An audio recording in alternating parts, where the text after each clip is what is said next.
Alright, so here's the BSA trigger. I haven't messed with anything, I haven't turned any screws yet. Let me show you the cocking effect here. So it locks to the right once the bolt gets all the way forward. So I'll show you the first stage, and there's a lot of first stage travel. Right there is second stage. So first stage, and then it hits the second stage right there. So first stage, second stage, and then just a little bit more and it'll break. I decided that I want it at that second stage to break just a little easier. And so in the manual, I think the screw that I want is this one right here.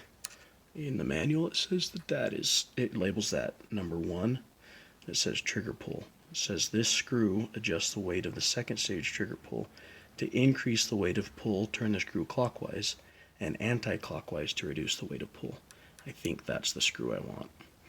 This screw right here that has the locking nut on it, it's calling that the sear engagement screw, and it basically says not to mess with that.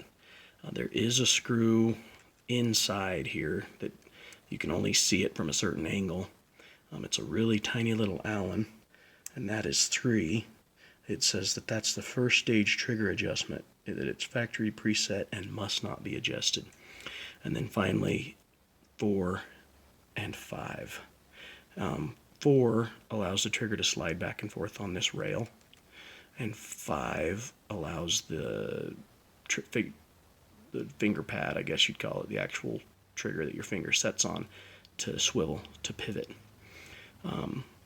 Overall, a lot of the parts of this trigger are reminding me of like an FWB 300S trigger in its cassette-like nature.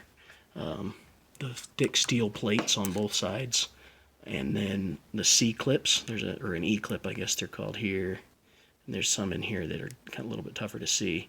But the C-clips, the cassette nature with the steel plating holding the trigger together, and then finally this whole setup where it can slide back and forth for length of pull as well as pivot, reminds me a lot of an FWB 300S trigger. So that's the trigger. I'm going to mess with this a little bit and see if I can make that the break of the second stage to be just a hair lighter.